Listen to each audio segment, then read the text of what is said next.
Hey guys, press the bell icon and never miss a video from Iola DIY. Hey guys, so today we will be making this beautiful layout in Christmas theme. Christmas is not that far if you look at it. So I have decided to make a Christmas layout in which I'm going to paste picture of my family and display it in my house. So the first thing which I do is that I de-stress my paper and now I'm covering it with some clear gesso. So let's talk a little bit about this collection. This collection is called Christmas in the Country collection and it is by Prima Marketing. It is one of their new releases and it's a beautifully coordinated, gorgeous collection. I think it is by Frank Garcia. I may be wrong, but as far as I remember, it is by Frank Garcia. And so the next thing which you'll see me doing here is that I've taken some white gesso and on top of clear gesso, I'm adding some white gesso in the center of the paper. The reason why I'm doing this is because I want a really faded effect. When I'll put all my colors in the center, I want everything to blend in properly. Now I'm using some paper texture paste and this paste is by Prima Marketing. I really love this paste. You'll always see me using this paste to give texture to my paper. Like earlier I used to use light modeling paste, but somehow I feel I get better texture using paper texture paste. So once that part is done, I have splattered some white and black dots on my layout which I forgot to shoot. And here I've taken a stamp and this stamp is again one of the Prima Marketing stamp. I don't have the name for it, but it's one of the older collections. I'm randomly dabbing the stamp all over and I've taken this new stamp by Finnabair. I'm doing the same with it. This would just give me extra added layer, although it's just everything has happening on a plain paper, but still it adds a lot of a illusion, like an optical illusion in which you feel like there are more layers. Here I've decided that I'm gonna go with these particular colors. I wanted to have a shade of green in my layout given that it's Christmas, and I wanted to blend it with not proper red but like a coral red. So those are the two shades which I'm using here. And when I spray, I use a lot of water because I like muting down the effect. I don't like things to look very distinctly different. So in order to mute it, I use a lot of water and then I just add some white gesso on top of it. This helps me in muting it. And given that if you apply a single layer of white gesso, it gives a transparent look, still faded but still a transparent look. It wouldn't be completely opaque unless you apply few layers. So that kind of solves my purpose. So here you see that at some places I'm giving an opaque effect. So that is achieved by adding more layers of gesso to it. Now here I have decided, like I've started my composition process, and the process is very simple. Like I generally do it off the camera, click a picture and then just go forward with the composition. I've taken these small tickets which were part of the collection and I am distressing each and every piece. This is very important. If you're a paper crafter, I think you should own one good pair of de-stress inks and a de-stress tool, and Tim Holtz has the best de-stress inks. So here you'll see me that I'm putting all my pieces together, and again, like I'm very lazy when it comes to sticking, so I generally use a lot of glue gun. End up not using ATG or other forms of glue like glossy accents or like normal simple Elmer's glue, school glue, because I feel glue gun just attaches everything to my layout or the project which I'm working on ASAP. And for paper it's good, like the glue gun is going to hold, like it's not going to like with time it won't happen that it will lose the strength.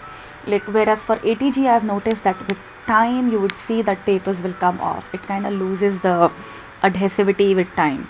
There are some good quality score tapes in case you want some permanent solutions, and that would be Scorepal. They have I think it's called Scorepal as far as I remember, and the one by 3M, that's also very strong.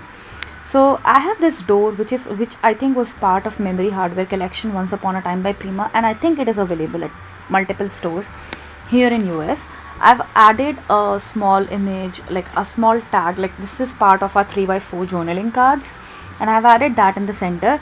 Later I'll replace that with a picture of my family.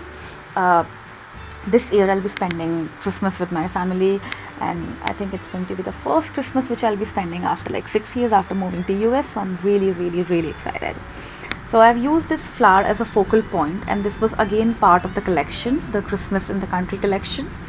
And now I have some small clay pieces which I made using the molds, redesigned molds.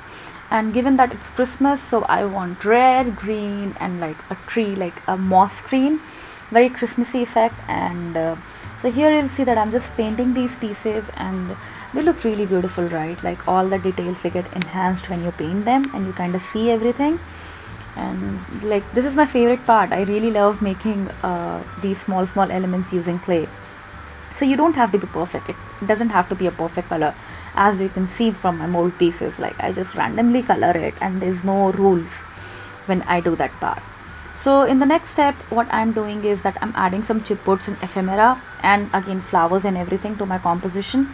So I always say that buy the chipboard, buy the ephemera. Like, ephemera is very important. You can skip the chipboard, but don't forget to buy the ephemera. Like, even if you're buying like a single 6x6 to make cards, ephemera will help you a lot in composition.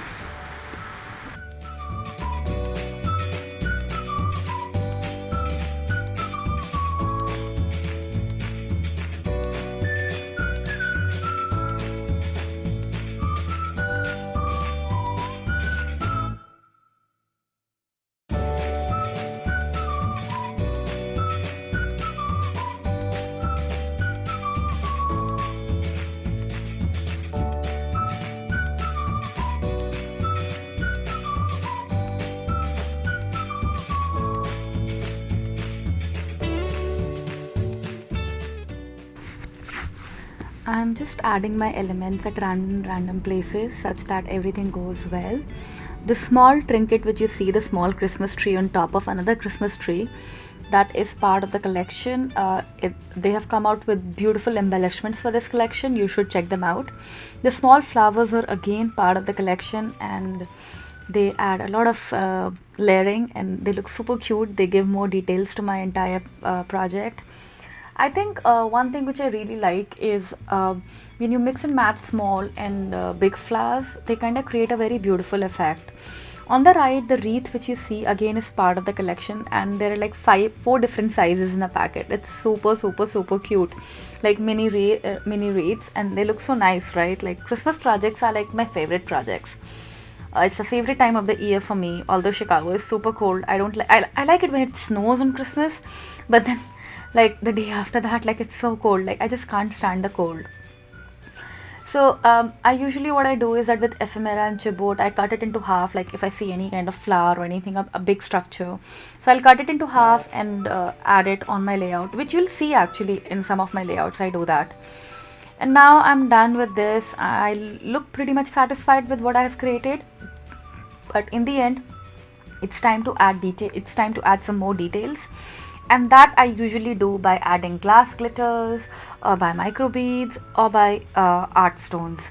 And so here you'll see me that I'm using the soft matte gel, and it is really good. I have a really exciting project, guys, coming up, and it's very different from what I do. And that uses a lot of these soft matte gel and heavy gel. You'll see that how versatile these gels are and how strong they hold up. So I have these glass beads, and I never use this color, so I'm really excited that I get to use this color, this beautiful ruby red color. I'm really excited that I got to use it. So I just take my brush, and it's a small brush, and I'm taking this soft gel and I'm adding it all over my layout. I really wish Prima sends me some more soft gel because I'm over with it. It's really good. The soft gel is so versatile. So here I have my art stones. So fun fact, these small bottles which you see of art stones, they are from Michaels, and once they got over, I got the big bottles from scrapbook.com, and I just refill these small bottles because they're so delicate. There has been a time when I literally spilled my entire art stone bottle, and everything was just mess. Like, my whole desk was a mess. It was so hard to like catch those small pieces. So yeah, that's a good tip. In the end, I usually finish the look by adding some white and black splatters on my layout, which kind of balances everything and kind of makes like everything has been made in one composition. It just gives a very nice de-stressed look. And usually what I do is I take a palette, I put some white gesso in it, add some water to it, make it a little diluted so that it's easy to splatter it, and just use my paintbrush and give it pressure in the center such that the splatters, they fall nicely. When you do it, make sure that you cover the sentiments and so that they are not covered with white splatters. So here I have a layout ready, and I really hope you guys have enjoyed this video. I'm going to try to come up with regular videos so that my channel kind of livens up again.